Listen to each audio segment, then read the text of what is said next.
If you enjoyed the channel and our video content and would like to support us, you can do this in a couple of ways. You can sign up to our Patreon site, which is a monthly subscription to one of our 4 tiers, each giving you something different from early access interviews up to exclusive unseen footage. There's also the option of a one-off donation via PayPal, which allows you the option to donate an amount of your choice. Both options really help to keep this channel going and to continue putting out regular content for you good folk. So please take a look at aircrewinterview.tv/donate, and I thank you in advance. Thank you and enjoy.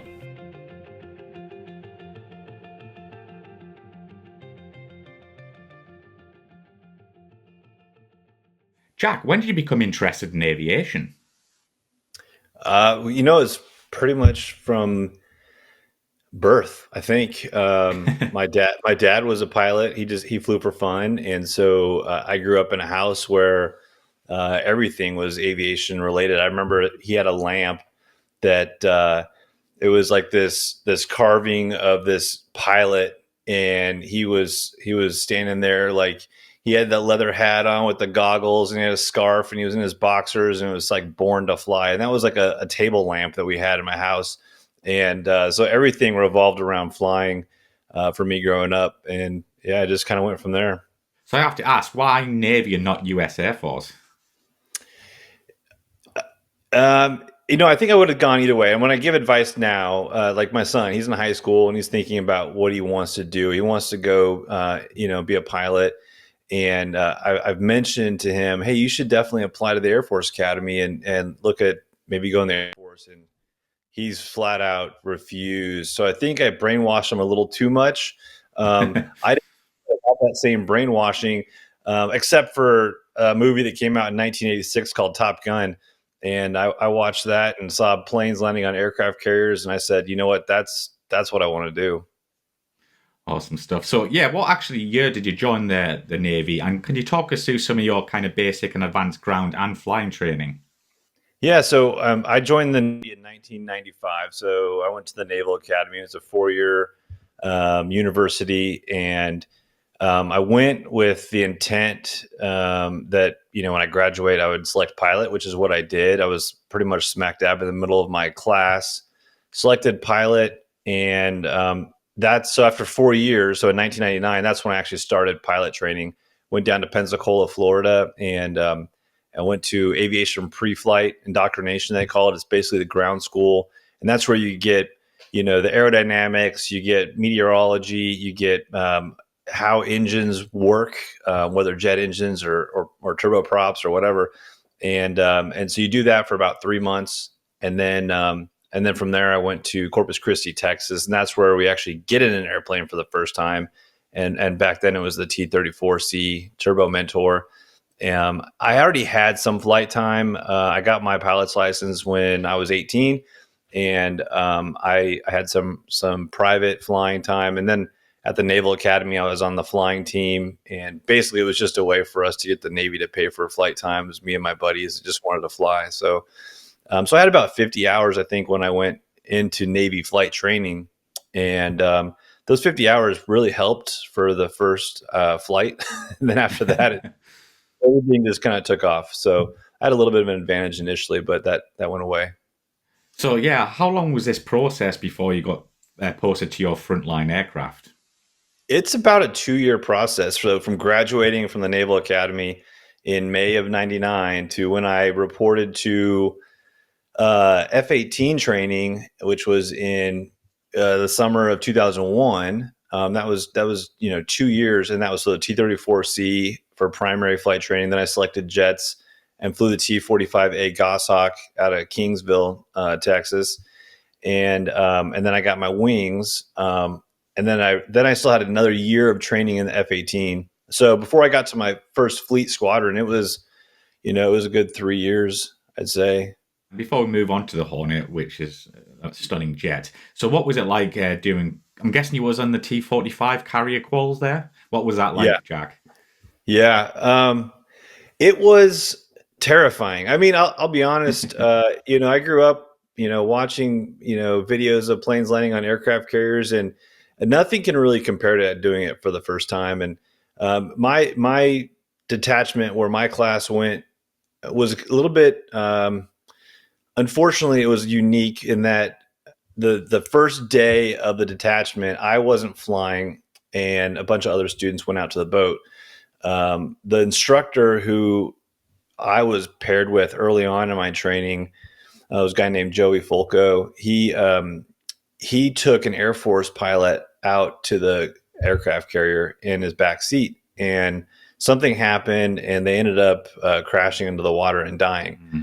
And so I knew nothing about that because I was back at the beach. They got all the pilots together, all the students together, and said, "Hey, this is what happened." And in my head, I'm thinking, okay, this is it. They're going to cancel this detachment. We're going to go back to Texas. We'll try again another time. And then they said, okay, Stewart, you're ready to go. You're going first thing in the morning. And I was like, wait a second, like somebody just died. Like we're going to keep going. Yeah. But that was kind of my introduction to military aviation, where things don't just stop because someone dies. You have to keep going. And so, I went out to the boat the next morning, just completely terrified. Like, I can't believe, a guy died doing this yesterday and now I'm doing it. He had more experience. He's the one that taught me how to fly this jet. And, but yeah, it's, all the training takes over, muscle memory takes over. And next thing I know, I landed and looking around, couldn't believe that I was on a boat in the middle of the ocean, sitting in a jet. So let's go on to the Hornet. Was this the jet you wanted to go on to? So I actually wanted to fly the F-14 again, because going back to Top Gun, that's what I saw. At the time, I knew that F-14 was going to be going away and that I would transition into probably a Super Hornet later on in my career. And so I was like, well, let me fly the F-14 now while I can. But there were two jets at the time that you had to have really good grades at the boat. You had to have good grades to fly the F-14 because it had a really wide wingspan when it would land. And so there's not a lot of room for error. So they needed you to be solid. And then the EA-6B Prowler was the other one that was you had to have good grades for. And I was not that great landing at the boat. I mean, I had fun and I was safe, but I just wasn't really, my grades weren't that great. So I went from being like number one in my class to being like 10 of 10 at the boat. And so Wow. I knew I wasn't going to be getting the Tomcat, which was, the consolation prize was the F-18. And I was like, okay, that's a pretty good one. I'll take that. Yeah. So what were your first thoughts on the Hornet, and did you know much about the aircraft? Oh yeah. I mean, anybody that was going through jet training, at that time knew where they could end up and what the mission was. And, so yeah, I mean, I knew a lot about the jet before I got into it, but still it was, there was two things that I remember specifically about going from the T-45 to the F-18. The first one was that they assume at that point that you can fly. Like, how to fly. So now they're not really teaching you how to fly the jet. They're teaching you how to do the mission. Yeah. And so there was only a handful of sorties with an instructor just to kind of make sure, that if there's any differences between the two aircraft, that you got it. But then you were quickly moving into mission stuff. That's one thing I remember. The other thing is, the afterburner, using the afterburner for the first time, it was like, you feel a kick in the seat and you're like, oh, wow, this is, I'm moving faster, which was about, it was about the same as going from, prop to a jet in the T-45. It was, took me a couple times to get used to it and get used to the faster speed and yeah.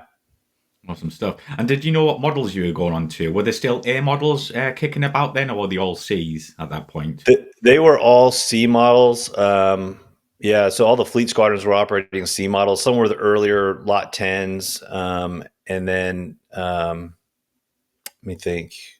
The newer ones, I think, were like Lot 20s or 21s at the time. I can't remember exactly, but I ended up going to VFA 87, which flew Lot 13s and 14s, which were at the time they were known as kind of the pigs of the fleet, because they didn't have the upgraded engines, they didn't have the upgraded radar, but they had a bunch of other avionics, so they were heavier. So they tended to be a little bit more sluggish than some of the older Lot 10s, which were super light with the older motors, or the Lot 20s that had the newer motors. and had a little bit more thrust. Yeah, so like I don't know much about lots. So was it literally software and engine upgrades, or was there more pylons added on? How did that work? No, externally they were pretty much the same. Most of it was the two biggest changes were the engines. They went from the 400 to the 402 engines, and then the APG 65 radar was the older one, and then the APG 73, I think it was 71 or 73, was the newer radar, which just had better capabilities. It wasn't AESA or anything like that. It was still a mechanically scanned radar, but it was. Had better range, better performance, Mhm. and then there were a few other things systems wide that they would add in. But primarily, there was if you were looking on the outside, you really couldn't tell much of a difference between the aircraft. Yeah. So let's talk about your ground training and flying training coming from, the aircraft previous. Did it feel like a massive leap forward and like, oh, this is might be difficult?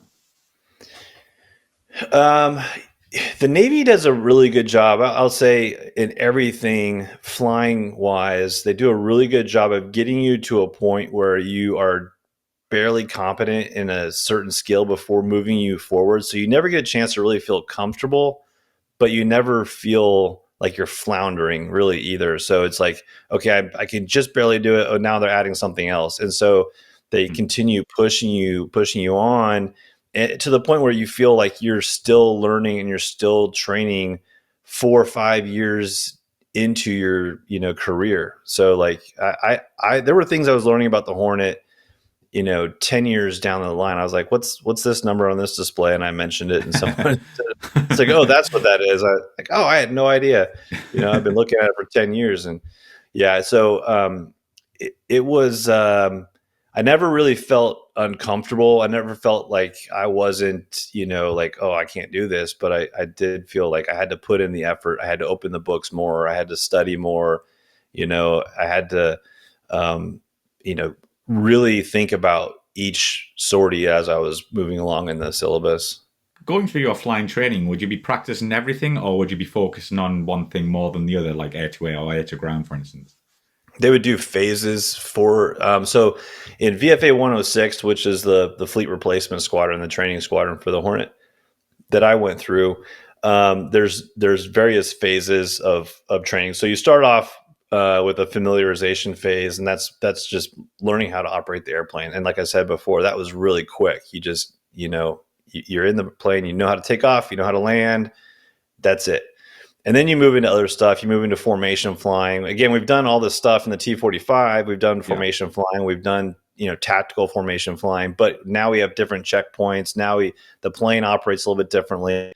The one thing I'll say about the F-18 versus, let's say, the T-45 was that if you pulled back on the throttle, you would slow down really quick. I mean, it was a heavier plane. It had a lot more drag, and so it was very responsive, with throttle inputs.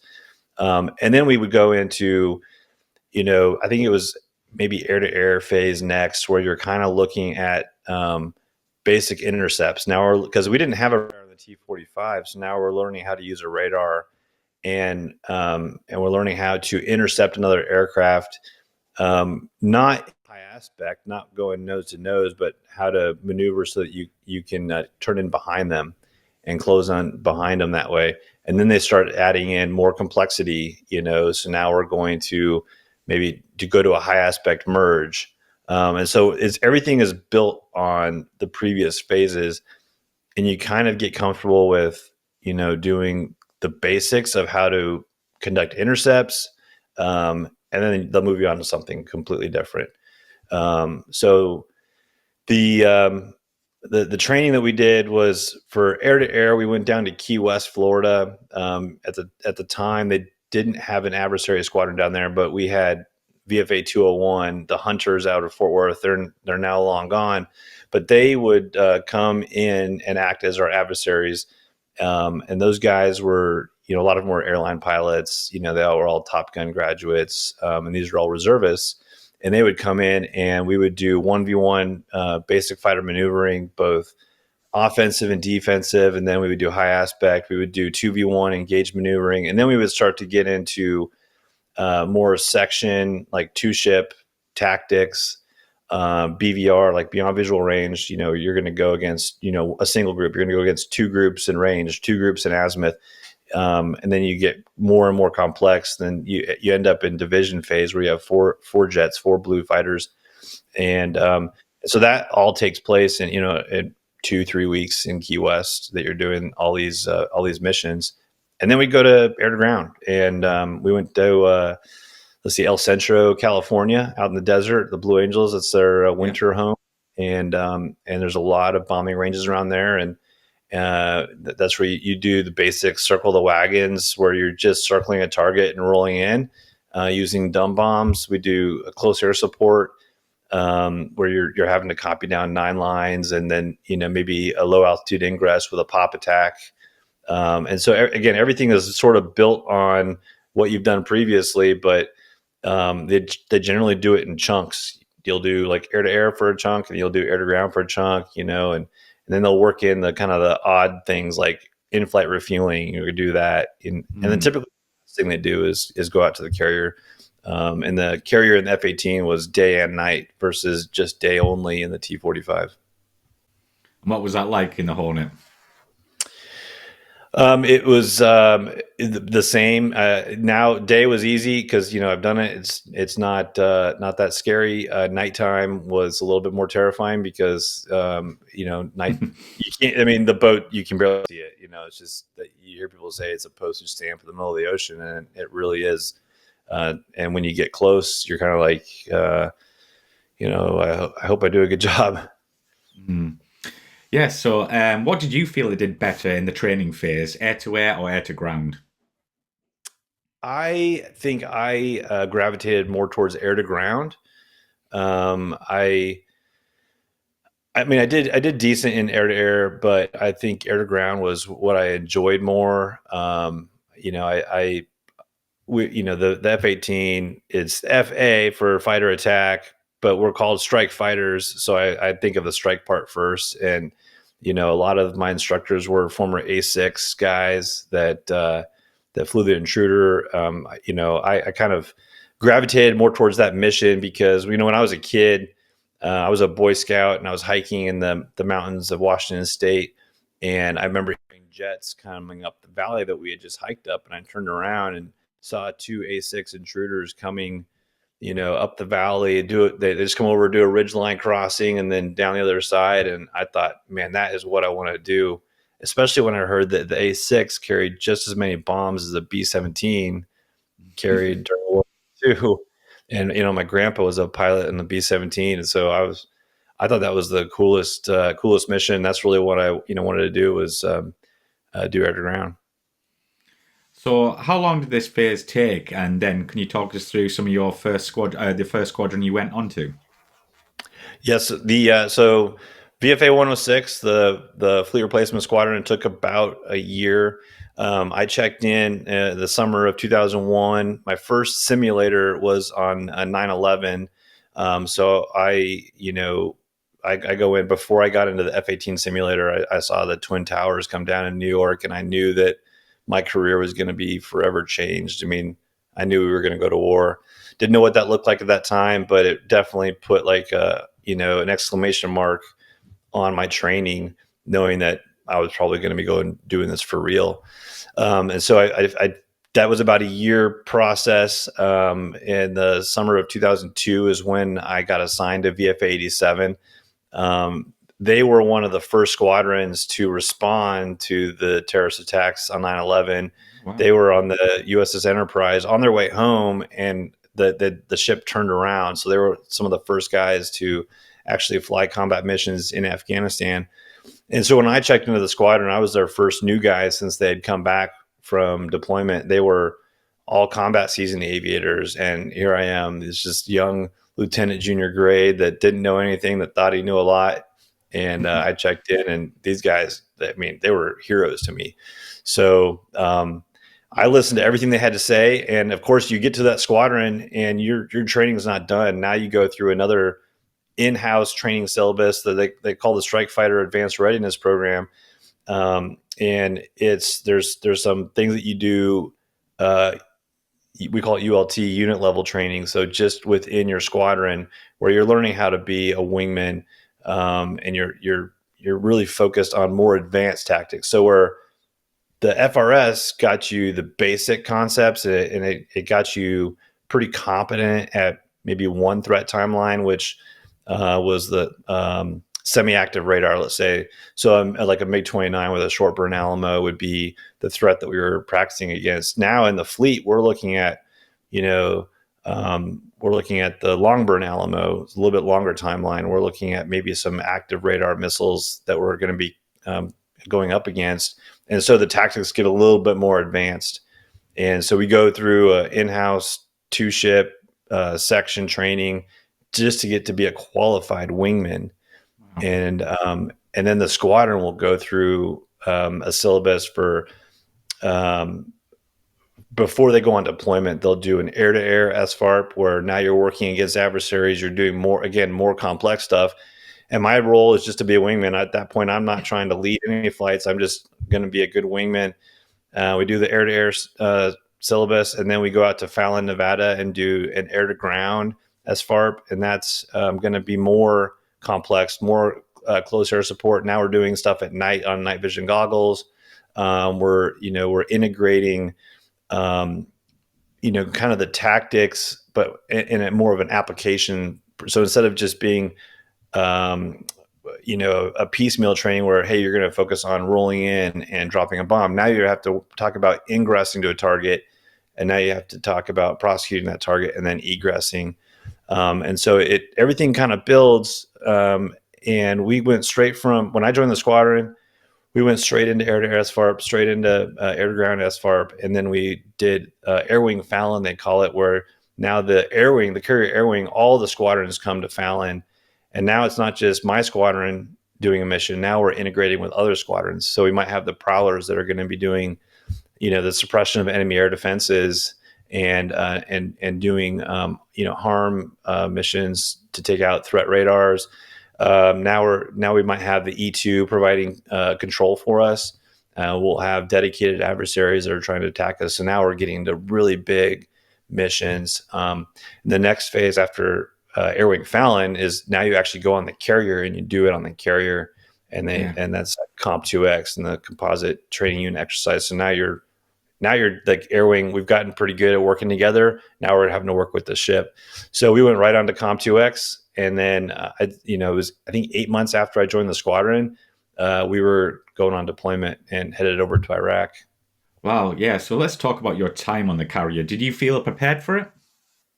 I was as prepared as I could. I'd been on ships before. I knew what it was like, but making that your home for 6 to 8 months is a completely new experience. But I tell everybody, flying around the ship is probably the best flying in the world, because anywhere you go, the carrier, there's a 10-mile ring around the carrier, and that's your home.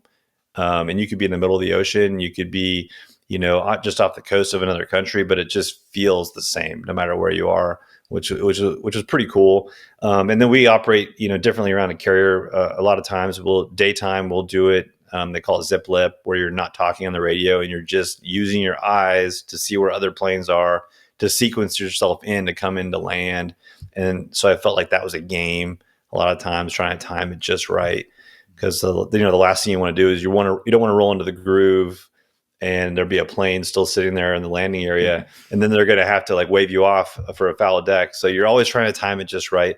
So again, I mean, I didn't feel unprepared, but I didn't really know what to expect. So I leaned heavily on the guys that were the senior guys in the squadron that knew what they were doing. They kind of taught you everything you needed to know. So that's why I say the Navy training, or probably Air Force is the same way, is some of the best, because you go to a new situation not feeling comfortable in it, but over time you end up adapting and you end up getting pretty proficient. So would you often work with other aircraft and other squadrons as well on a daily basis? On a daily basis, absolutely. It was very, very common that we would, within the air wing itself, we would do missions, training missions with, we had Tomcats on that first deployment. We would do training missions with them, so air to air. So some dissimilar training. Other Hornet squadrons, we would have mixed sections. So it might be the flight lead would be from another squadron, and then then me as a wingman. And when we were flying combat missions in Iraq, we would always have like spare aircraft that would be ready to fill in for any mission. So there might be 4 sections of Hornets that were going to be going across the beach to do some mission.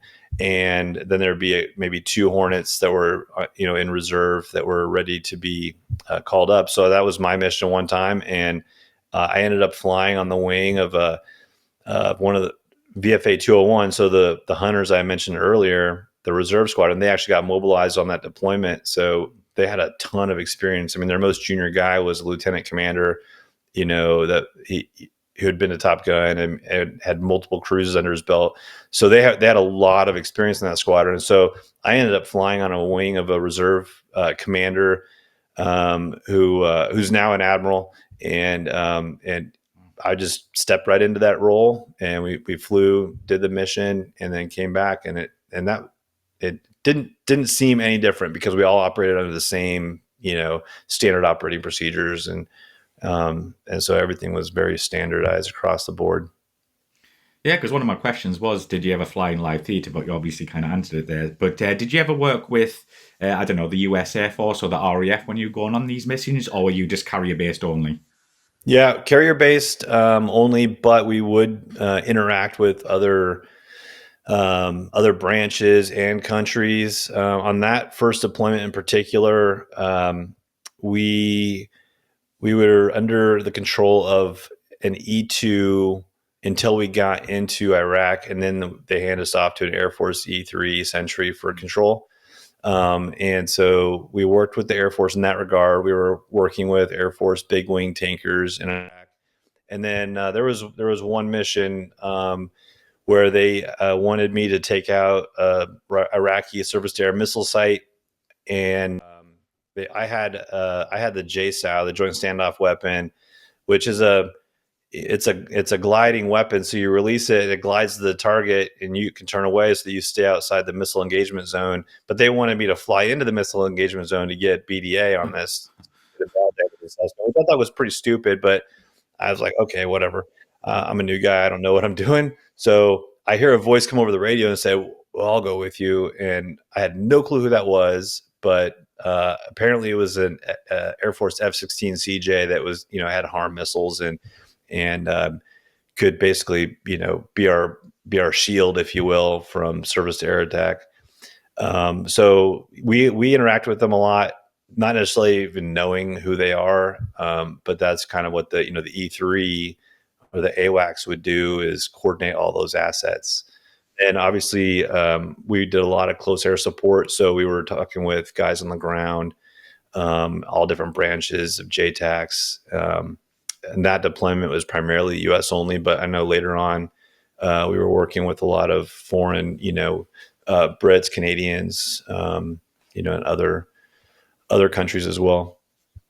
Absolutely. But you said there you kind of, when you were going into live theatre, you kind of didn't feel any different. There must have been a kind of thought like, this is for real now. Yeah, that thought didn't actually cross my mind until I saw I saw surface to air fire coming up at me the first time. That was kind of was like, wait a second, like the first reaction was instant fear, like, holy crap, they're shooting at me. And then the second reaction, which was maybe a second later, was anger, like, how dare you shoot at me? So it definitely kicked in, like, okay, now this is for real. But I don't want to say I felt comfortable in it, but the fear aspect went away, and now it's just a matter of doing my job. But what really hit home for me was when we were doing close air support, and we'd be talking to guys on the ground, and you could hear the gunfire in the background, and you could hear that they were under fire and had stress, and they needed us to put bombs on target. That was real, because I'm going to go back to the boat and play Xbox and eat a hamburger at Midrats, but these guys are living in the suck, getting shot at. Like, they need me right now. And so that's when it really felt real to me. Yeah. So, what was the atmosphere like on the boat during this time? It was pretty. I mean, it was pretty good. That first cruise, we were one of two carriers that were operating in the Eastern Mediterranean, and our carrier was designated as the night carrier. So the boat shifted the entire schedule around so that they would serve breakfast at 1800 or thereabouts. So Yeah. we theoretically would be sleeping during the day. We'd wake Yeah. up, eat breakfast, and they try to keep our kind of body clocks on that night schedule. Which is really, really hard to do, especially when you fly a 5-6 hour mission. And as you get back to the boat, the sun's coming up. Cause like once the sun comes up, it's like instantly awake. You could be dog tired, but then you see the sun and you're like, okay, now I'm awake. And then it was hard to go to sleep because you Yeah. had the Yeah. adrenaline and everything. But so everyone was tired, everyone was run down, but we really felt we were doing what we were trained to do, what we were supposed to do, that it was the best thing for for our country and for world peace, basically. And so we believed in the mission, so that everyone was pretty happy. Everyone was pretty upbeat about it. And then after the first week or so, you realize the Iraqis really weren't going to offer much of a resistance. We flew with air-to-air missiles in the first, week or so, thinking that they were going to launch MiGs at us like they did during Desert Storm. That didn't happen. So then they took those missiles off, and we went in with just bombs. And literally every single mission, I dropped every piece of ordnance I had. I never brought a single bomb or missile back to the boat. So it was a really good time to be, a strike fighter pilot. Yeah, I can imagine. And were the debriefs a lot longer than when you came back from these missions? In some ways, yes, but in a lot of ways, no. So in training, you have debriefs where you're really addressing the tactics. But what we were doing over there weren't tactics that we had trained to do. Like, we weren't doing this large force, what we call an alpha strike, where you get the entire air wing together and you're pushing into a single target, you're prosecuting that target, and you're coming home. A lot of it was on call close air support. So we were just checking in with a certain, JTAC in a certain kill box, and we would loiter there until they had work for us. We'd drop our bombs and then we leave. And so the tactics weren't the same. So that in that regard, the debrief was shorter, but we did have a lot more in terms of battle damage assessment. And with the intel guys, they were really interested in knowing, like, okay, did we hit this target? Is it out of commission? And then kind of how that plays into what the intel guys do in setting up target packages for us. And obviously, anytime we went after a surface-to-air missile site, they wanted to know if it was still operating. So there was a lot more reviewing our tapes and reviewing our battle damage assessment, that went into our debrief than actually reviewing the tactics. Yeah.